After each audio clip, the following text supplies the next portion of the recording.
أعوذ بالله من الشيطان الرجيم بسم الله الرحمن الرحيم الحمد لله الذي لا يبلغ مدحته القائلون ولا يحصي نعماه العادون ولا يؤدي حقه المجتهدون الذي لا يدركه بعد الحمم ولا يناله غوص الفتن الذي ليس لصفته حد محدود ولا نعت موجود ولا وقت معدود ولا عجل ممدود فطر الخلائق بقدرته ونشر الرياح برحمته ووتد بالصخور ميدان عرضه والصلاة والسلام على أشرف الأنبياء والمرسلين خاتم النبيين محمد صلى الله عليه وآله وسلم اللهم صل والصلاة والسلام على أهل بيته الطيبين الطاهرين المعصومين المظلومين ولعن الله على أعدائهم أجمعين. قال الله سبحانه وتعالى في كتابه المجيد وفرقان الحميد بسم الله الرحمن الرحيم إنا نحن نزلنا الذكر وإنا له لحافظون آمنا بالله وصدق الله العلي العظيم. السلام عليكم ورحمة الله وبركاته. Allah subhanahu wa ta'ala in Surah Al-Hijr, which is the 15th surah, guarantees us and says, surely we have revealed the reminder, that is the zikr, and we will most surely be its guardian. This ayah guarantees that the Quran, which is also known as zikr, and that is a discussion on its own, but that is not our subject today, was revealed by Allah subhanahu wa ta'ala, not what Salman Rushdie says or what anybody else would want to say. It was revealed by Allah, the Creator, our Sustainer, and it is He who says and guarantees that He will most surely be its guardian. He will do its hifaza, as we say, the hifazat that is called. Now today we want to briefly look at some of the aspects of the history of the compilation and what the Quran is. The Quran was committed to writing from the very beginning when it began, when the gradual revelation began from Makkah. There are numerous ayah of the Quran that refer the Quran itself as the kitab. And kitab in its literal meaning is that which is written down. And therefore it has an apparent meaning and a firm meaning that it was something that was written down from the time it was revealed. Every ayah, when Jibreel came and said to Rasulullah that it is now time to reveal and to declare such an ayah, because we know for a fact that Quran was revealed to Rasulullah's heart in its entirety, and the second phase of the revelation was the same Quran being revealed in a gradual form in the life of Rasulullah for 23 years, whereby Rasulullah, based on the events, would declare certain ayahs. Now, whenever Jibreel came and said this ayah is now to be recited, Rasulullah would go ahead and declare the ayah, so much so that Allah at one time in Surah Qiyamah says, "La tuharriku bihi lisanaka lita'ajala. Inna alayna jam'ahu wa qur'anahu." Do not move your tongue with it to make haste with it. Surely on us devolves the collecting of it and reciting of it. Meaning Allah is now also guaranteeing Rasulullah that do not worry about the compilation and the protection and the hifazat of the Quran. It is upon us to maintain it, and it is upon us to protect it from any tahrif, any addition or deletion or subtraction or whatever we call it by any name. Allah is guaranteeing here.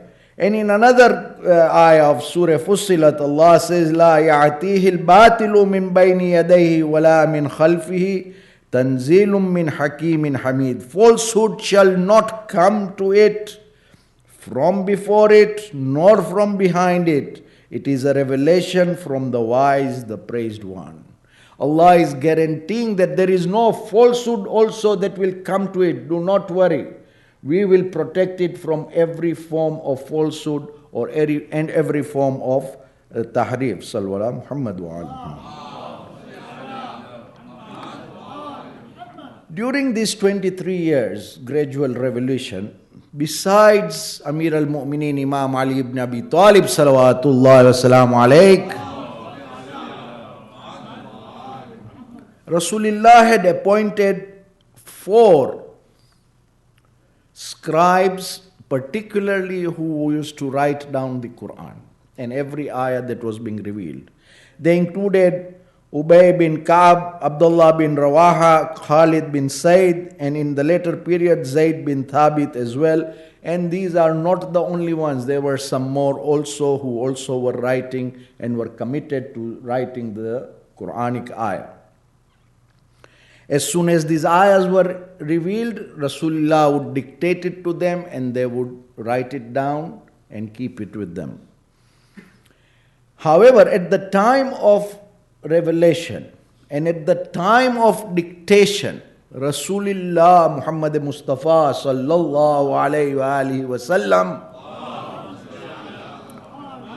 himself would fix the position of the ayah, saying that this ayah goes to this surah after this verse or before this verse, or this is the 4th verse or this is the 10th verse, whatever it was, the actual position of the ayah in the Quran. He would fix it himself at the time of dictation, and he would tell the scribes to place it where and in which surah. The reason is that the ayahs were being declared by Rasulullah based on various occasions and various circumstances that were there at that time, so that people would understand the context of the verses of the Quran. However, Rasulullah was aware of the original Quran that is in Lawh Mahfuz. And therefore, when he was constructing the ayahs, placing them in the various surah, he was actually reconstructing the one which is in Lawh Mahfuz. Therefore, the surahs that we have today, and we will come to it inshallah as we go along, is the exact version. Every surah is the exact version of what Allah revealed and has preserved in Lawh Mahfuz. Now, Rasulullah used to also stress the importance and the reward of memorizing the Quran, hifz of Quran. Hundreds of people did that during the time of Rasulullah, and the proof of this is that during the Battle of Yamama that was fought 6 months after the departure of Rasulullah from this world, in one day 500 huffaz of the Quran were killed, besides so many who were killed later on. And these were the people who had memorized the Quran as a whole. Now, Rasulullah selected in his lifetime 4 people whom he taught the Quran in its correct way, and he asked them to teach it to others. These were amongst the 4 were Abdullah bin Mas'ud, Salim bin Abi Hudhaifa, Mu'adh bin Jabal, and Ubay bin Ka'b. Now, many Orientalists would like us to believe that the Quran was never compiled during the time of Rasulullah or immediately thereafter, but rather the compilation took place in the time of the 3rd Khalif, Uthman bin Affan. And he came to power after the first 2 Khalifs, after at least 15 years after the departure of Rasulullah from this world. And the Orientalists want us to believe that there was this period of 15 years that there was no compilation of the Quran, and the Uthman in his period made it happen. And that this was a collection of whatever leaves and skins and whatever that was gathered by the people, and whatever could be collected was collected and presented in a book form at that time. However, this is not true. Because when we look at Rasulullah himself at the time of Ghadir, or even as the Sunni Muslims believe, the sermon was in his Hajjatul Wida, the last Hajj. We see that he has emphasized that I am leaving behind, and that is the hadith of the Thaqalain, that I am leaving behind two weighty things, the book of Allah and my itrat, the Ahlul-bayt alayhimus salam.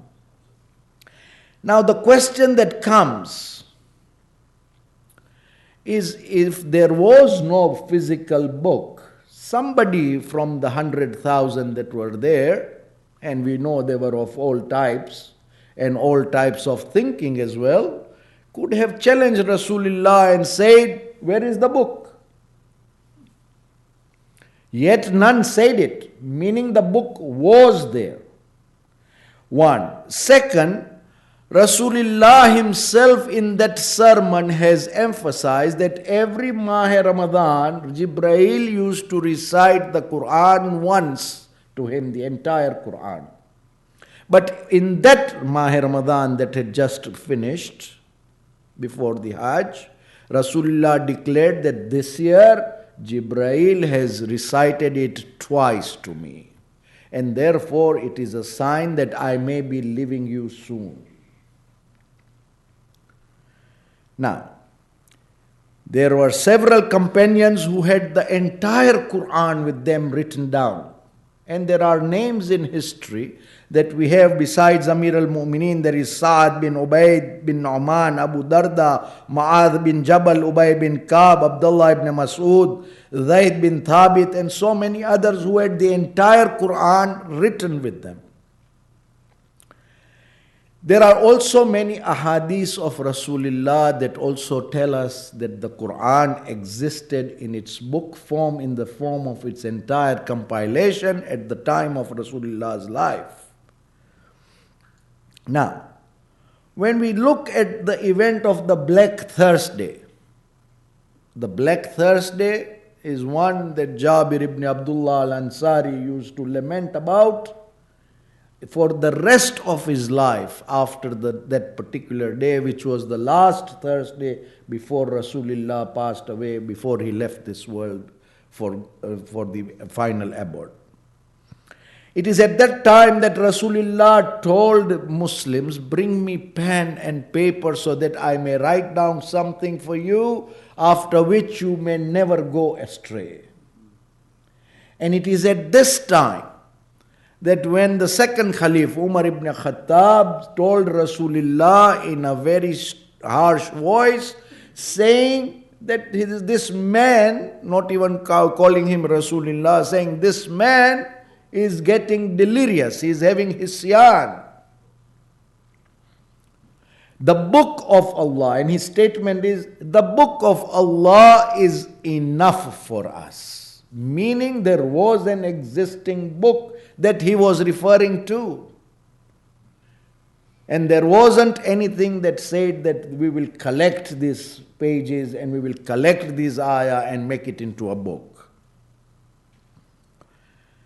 What happened during Uthman's time is that there was an arrangement of the surahs that was made, not the arrangement of the ayahs in the surahs, but the surahs itself. And we can see what we have in our hands today is that which was compiled by Uthman, in which we see the longer surahs before and the shorter surahs at the end. That is all that was compiled during Uthman's time.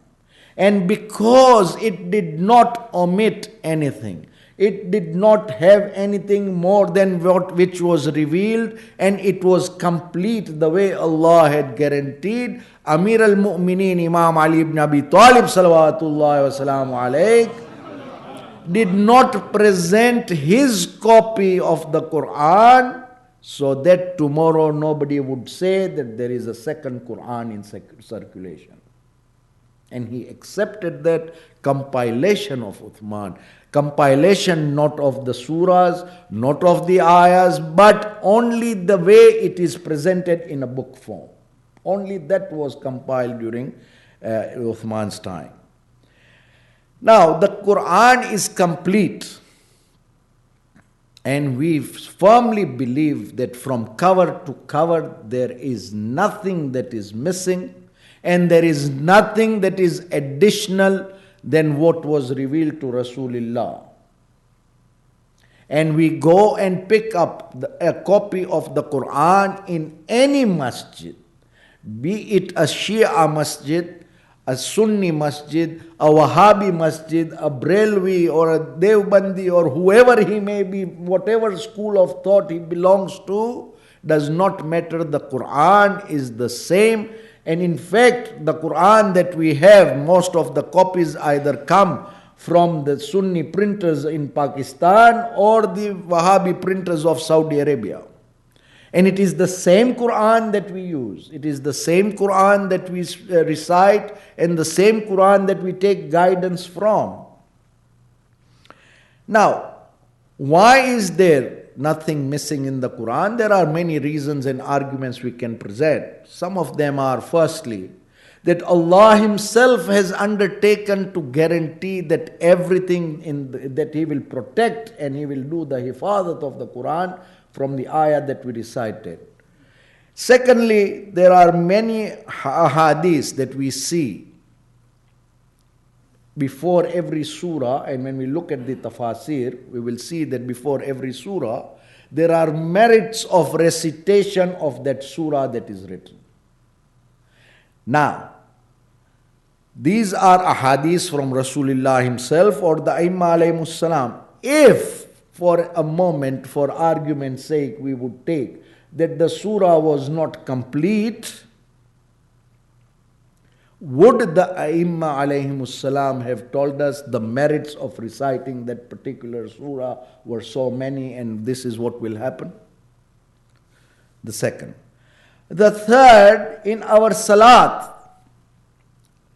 it is an absolute necessity that after Surah Al-Hamd, we recite a complete surah. We cannot recite partial surahs.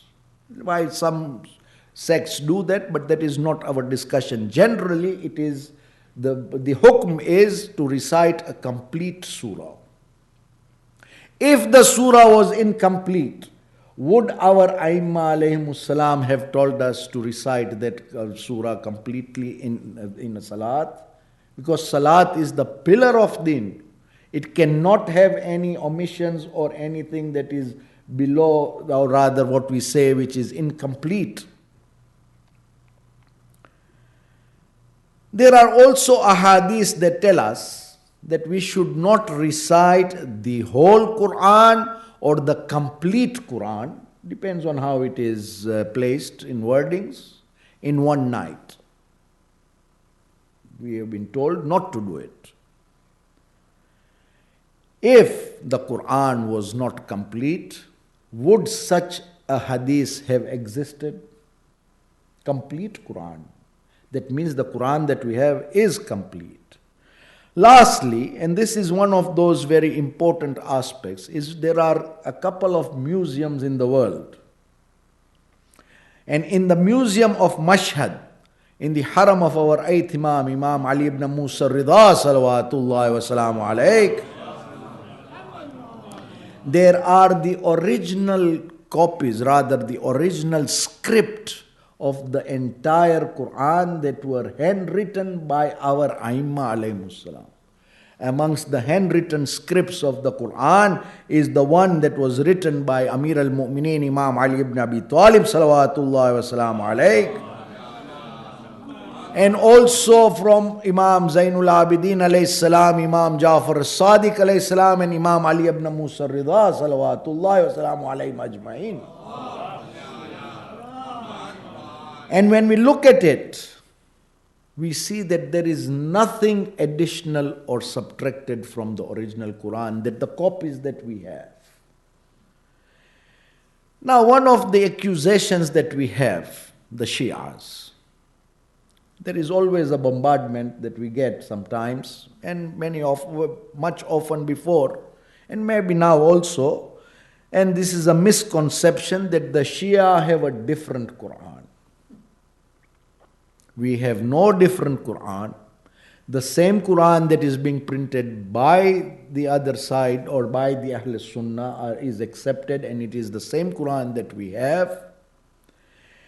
And they also give us arguments saying that the Shias believe that the present Quran is incomplete. All our mufassirin, all our ulama, besides the pseudo-ulamas that come up once in a while and give us all this stuff from the podiums and across, but all of them are of one opinion, that there is absolutely nothing that is missing from the Quran, nor is there any addition that we have. These are all false accusations. This reminds me of an event in one of the debates when the Shia was confronted that the Shia have a separate Quran in which there is a Surah Fatima. The Shia said, okay, bring the Quran from a Shia masjid and show me this. Where is it? He says the Shia have 40 surahs, 40 siparas. He says bring that Quran that shows you that Quran has 40 siparas that the Shia have. You go to any Shia masjid, it is the same Quran. And these are false accusations. What we believe in is that when Rasulullah was giving the dictation of the verses of the Quran, the scribes in their side notes used to write down certain points about the verses, the relevant verses, as notes to the ayah of the Quran. For example, the ayah of Ghadir, when Rasulullah was commanded, Ya ayyuhar Rasul, balligh ma unzila ilayka min rabbik, deliver, communicate that which has been sent to you from your Lord. The verse of Surah Maida in which Rasulullah gathered everyone at Ghadir home. The Quran copy of Abdullah ibn Mas'ud, he writes in his notes with this ayah, he says, O Apostle, communicate, O Rasulullah, that is the ayah, the notes that he writes, O Rasulullah, communicate that which has been sent down to you from your Lord, that Ali is the leader of the faithful. Abdullah ibn Mas'ud has written as a notes. It is not part of the ayah of the Quran. The ayah of the Quran is very simple. Ya ayyuhar Rasul, balligh ma unzila ilayka min rabbik. Deliver what you have been asked for from your Lord. This does not mean that the Quran of Abdullah ibn Mas'ud was different. He had his notes written down in his own scripts that he was writing.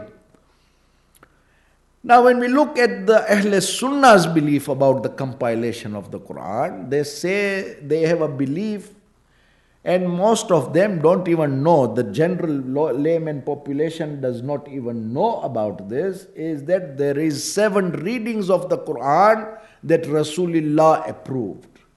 What it means is that there are variations in the verbs and the variations in the pronouns of the Arabic language in the ayahs of the Quran that were approved by Rasulullah.